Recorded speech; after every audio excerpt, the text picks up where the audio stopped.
BA तृतीय वर्ष यानी कि BA third year semester 5 history. इसका हम दूसरा पेपर आज समझेंगे सिलेबस के अकॉर्डिंग कि क्या हमें पढ़ना है। फर्स्ट पेपर इसका अपलोड हो चुका है, प्ले लिस्ट पर जाके अपडेट कर लीजिएगा। बाकी फर्स्ट और थर्ड सेमेस्टर के भी सारे सब्जेक्ट अपलोडेड हैं, प्ले लिस्ट पर आप जाके अपडेट करके देख सकते हैं। दोस्तों में शेयर कर दीजिएगा। अभी तक आपने चैनल सब्सक्राइब नहीं किया है तो सब्सक्राइब करके बेल आइकन को ऑल पे प्रेस कर दें, जिससे कि आपको निरंतर का अपडेट मिल सके। तो आइए आज के पेपर में हम समझेंगे, हमारा सेकंड पेपर है ये हिस्ट्री का। जो भी हिस्ट्री के हैं और जो भी आपके पास सब्जेक्ट हैं फाइनल ईयर में, थर्ड ईयर में लिए हैं आपने, तो वो आप दीजिएगा, हमें कमेंट में जरूर बताइएगा। और बाकी जो फर्स्ट सेमेस्टर है, थर्ड सेमेस्टर है, इसके सब्जेक्ट वाइज सारे वीडियो अपलोडेड हैं, प्ले लिस्ट पर आप विजिट करते रहिएगा, दोस्तों से शेयर करते रहिएगा। तो यहाँ पर जो हम पढ़ेंगे द्वितीय प्रश्न पत्र अंतर्गत, वो है हमारा आधुनिक विश्व का इतिहास। ठीक है, इनकी मॉडर्न वर्ल्ड हिस्ट्री, इसको पढ़ेंगे। इसमें हमें क्या क्या पढ़ना है, कब से कब तक का पढ़ना है, ये देख लेते हैं। तो इसको हमें पढ़ना है 1453 टू 1815, यानी कि 1453 से लेकर 1815 तक का हमें इतिहास पढ़ना है। किसका? आधुनिक विश्व का इतिहास। ठीक है, यानी कि मॉडर्न वर्ल्ड हिस्ट्री या हिस्ट्री ऑफ मॉडर्न वर्ल्ड, ये भी कह सकते हैं इसके लिए। 1453 एंड 1815, 1815 तक। अब इसमें यूनिट वाइज देख लेते हैं किस यूनिट में हमें क्या पढ़ना है। इसमें 8 यूनिट दी हुई हैं। हिस्ट्री के आपके 2 पेपर होंगे। फर्स्ट पेपर मैंने अपलोड कर दिया है, प्ले लिस्ट बनी हुई है, वहाँ जाकर आप विजिट कर लीजिएगा। सिलेबस भी है और उसका एग्जाम पेपर भी मैंने डाल दिया है। और बाकी आपको मॉडल एग्जाम पेपर जो भी आपका आएगा फर्स्ट 5 सेमेस्टर में किस तरीके का आएगा, तो वो भी आपको बहुत जल्द प्रोवाइड हो जाएगा। और किस किस के आपको मॉडल पेपर मिलेंगे वो आपको बता दे रहा हूँ उसी वीडियो में। आपको इंग्लिश का मिलेगा, लिटरेचर का, आपको हिस्ट्री का मिलेगा, और आपको मिलेगा पॉलिटिकल का मिलेगा। और इसी के साथ में आपका 14 सब्जेक्ट है जो हमने अब तक पढ़ते आए हैं हम, को करिकुलर सब्जेक्ट। ठीक है, तो को करिकुलर सब्जेक्ट, ये 4 सब्जेक्ट हैं हमारे चैनल पर, जो आपको इनके वीडियो परमानेंट आपको प्रोवाइड कराए जाएंगे। और इस तरीके से दोस्तों जुड़ते रहिएगा, आगे भी आप इसी श्रृंखला बना रखिएगा। अब आइए समझ लेते हैं यूनिट वाइज किस किस यूनिट में हमें क्या क्या पढ़ना है। तो आइए देख लेते हैं फटाफट। देखिए फर्स्ट यूनिट हमारी है, क्या कह रहा है, political and religious structure of Europe in early 15th century. यहाँ पे अच्छा समझ लीजिएगा, क्योंकि पॉलिटिकल एंड रिलीजियस स्ट्रक्चर यानी कि राजनीतिक या राजनीति रिलीजियस धार्मिक स्ट्रक्चर ऑफ यूरोप, यानी यूरोप का राजनीतिक और धार्मिक स्ट्रक्चर के बारे में पढ़ना है। कब का? ईयरली 15 ईयर्स, यानी 15वीं शताब्दी के शुरुआती, ईयरली कहते हैं शुरुआती। ठीक है, एक वर्ड का मीनिंग बताता जाऊँगा ताकि आपको समझने में कोई दिक्कत ना आए। नेक्स्ट हमारा यूनिट सेकंड है। सेकंड यूनिट में पढ़ेंगे हम रेनेसां। जो रेनेसां है, ये एक प्रकार से हमने आपने देखा होगा कि इसको हम हिंदी में पुनर्जागरण कहते हैं, कि कोई भी काम को हम करते हैं दोबारा से काफ़ी समय के बाद में, तो वो पुनर्जागरण कहलाता है।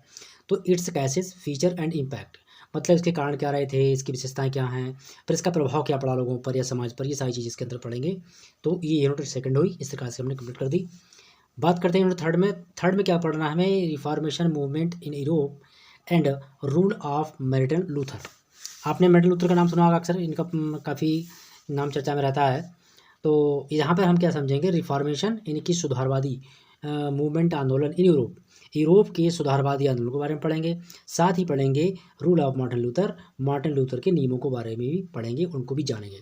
और जो भी इम्पोर्टेंट क्वेश्चन रहेंगे इस सेकंड पेपर में यूनिट वाइज मिलेंगे आपके लिए, तो बिल्कुल मिस मत कीजिएगा, दोस्तों में शेयर करना ना भूलिएगा, कमेंट भी जरूर कीजिएगा।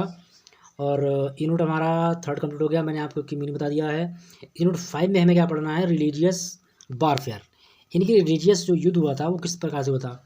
तो 30 ईयर्स बार, 30 ईयर्स बाद, यहाँ पे अच्छे समझ लीजिए कि 30 ईयर्स बार 30 साल का युद्ध।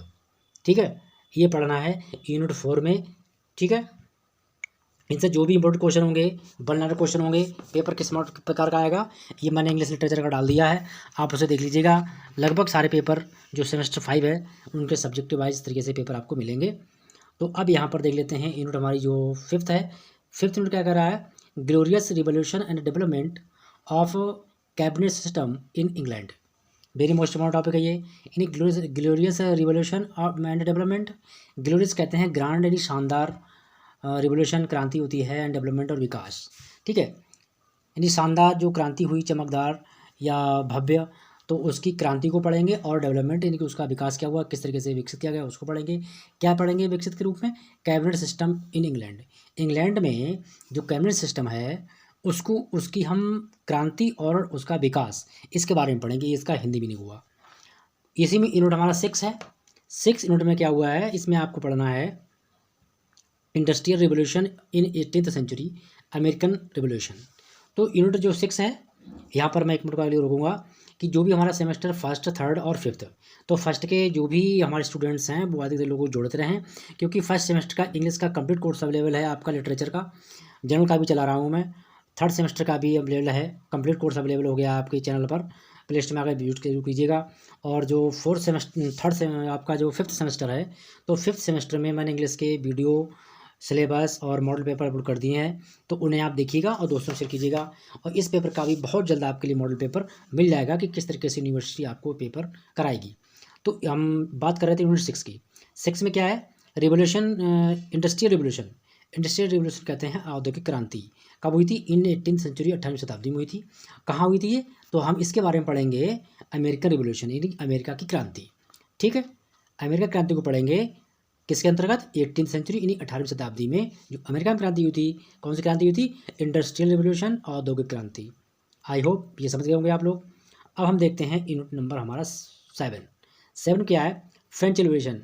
French revolution cases, significance, impact on world, very most important है ये।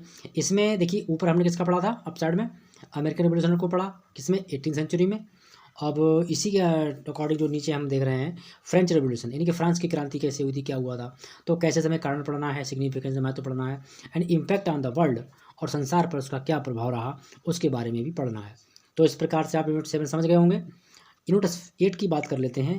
जो यूनिट 8 है हमारा, उसमें हमें पढ़ना है नेपोलियन बोनापार्ट, ठीक है, Napoleon Bonaparte and reforms, continental system and his foreign policy. देखिए नेपोलियन बोनापार्ट आपने सुना होगा, ये भी एक पॉलिटिशियन है, यानी राजनीतिक वैज्ञानिक रह चुके हैं, शास्त्री रह चुके हैं। तो और हिस्ट्री में भी इनका काफ़ी बड़ा रोल रहा है। तो रिफॉर्म्स मतलब उनके सुधारवादी आंदोलन पढ़ेंगे, कॉन्टिनेंटल यानी महाद्वीपीय सिस्टम जो अध्ययन जो है तरीका उसको पढ़ेंगे हम, एंड जो आपका फॉरेन पॉलिसी है और इनकी जो फॉरेन पॉलिसी यानी कि विदेश नीति क्या थी उसके बारे में पढ़ेंगे। तो उम्मीद करता हूँ आपको वीडियो पसंद आया होगा, पसंद आया तो एक लाइक, शेयर और सब्सक्राइब करते जाइएगा। एंड स्क्रीन और स्क्रीनशॉट जो आपका शो होता है वीडियो में लास्ट में, तो उसको देखकर आप भी हमारे चैनल को सब्सक्राइब कर सकते हैं। वहाँ पर आपको लोगो मिलेगा, वन वीडियो मिलेगा, जैसे ही आप लोगों को टच करेंगे वहीं से आपको सब्सक्राइब का बटन मिल जाएगा, वहाँ से आप सब्सक्राइब भी चैनल को सब्सक्राइब कर सकते हैं। तो मेरे नेक्स्ट वीडियो में बहुत जल्द